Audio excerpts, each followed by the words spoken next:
Right, so hello and welcome back to Books and Things, and welcome to another E.M. Forster week video. Today I'm going to be talking about my third favourite E.M. Forster book, which is Where Angels Fear to Tread.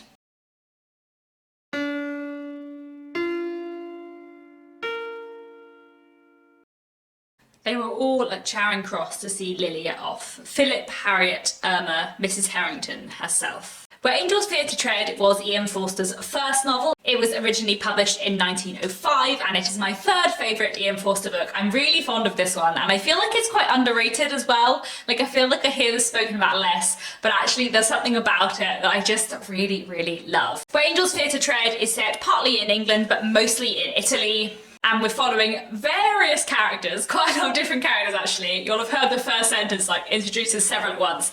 So there's a young woman called Lilia Harrington, and she is a widow. And at the beginning of the book, she travels to Tuscany with a chaperone. And when she's in Tuscany, she meets a man called Gino, a handsome Italian man who is much younger than her, who she falls desperately in love with. And she decides that she wants to marry him and stay in Italy. And her family, or mostly the family of her late husband, is really distraught by this. They think this is a really unrespectable, terrible thing for her to do. So various members of the family go out to Italy to try and persuade her not to do this and to come home. Her brother-in-law Philip, her sister-in-law Harriet, and also her friend and travelling companion Caroline all end up going out to Italy to try and stop this happening. And everything kind of goes on from there, but really not in the way you'd expect, which is one of the things I really enjoy about E.M. Forster. And this is a really short book, but he still manages to pack a lot of plot into this, and a lot of plot that you don't expect that goes in lots of interesting directions. There are so many things that I like about Where Angels Fear to Tread.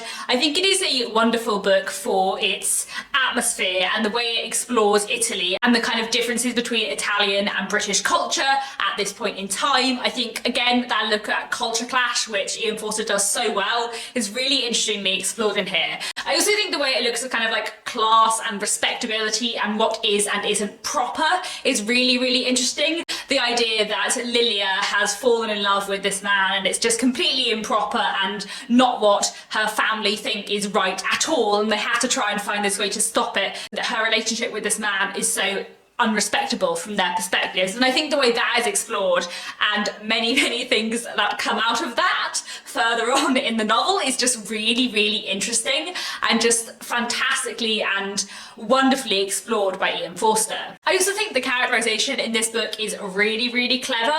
All of the characters are very interesting, and I think they kind of slowly unfurl themselves in really interesting ways. Lilia is sort of set up as being the central character at the beginning, but actually I would say the book is much less about her and more about how her actions at the beginning of the book affect the characters around her later on.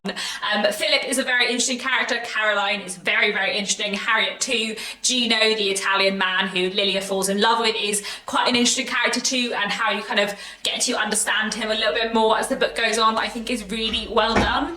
And there's just a lot of really interesting characters and character relationships and dynamics going on in Where Angels Fear to Tread. Again, as I mentioned in my introduction video to this week, I really enjoy it in E.M. Forster books where the characters really don't fall in love with the people who you expect them to or who they ought to for the narrative to work. And I feel like in Where Angels Fear to Tread, the character relationships and who falls in love with who and the kind of dynamic between the characters and the attraction and interest between the characters is just so interestingly done and so perfectly explored in just a really wonderful, engaging way that is also like incredibly moving. I really love the ending of Where Angels Fear to Tread, which I can't really talk about without spoilers, but the very ending of the book is just wonderful, and there's something about it that I just really like, and that just really appeals to me. And I don't know quite what it is, but there's something about Where Angels Fear to Tread which I just think is really great. And it's so engaging and it's so interesting, and the characterization and the exploration of that culture clash and all the kind of class and respectability stuff in here, I just really like. It's a very short book, but it packs a lot in, it packs a punch, and I really like it. I'd say it's a very good place to start with E.M. Forster as well, because it is very short, very engaging, really intriguing and interesting. And especially I think if you have read A Room with a View and you really liked it, then you should read Where Angels Fear to Tread, because again, that kind of exploration of early 20th century Italy is quite interesting, and that is something that this and A Room with a View both have in common. So I just really recommend it. It's just a really great book. And I think that's probably all I had to say. Not too much today. I really recommend this one.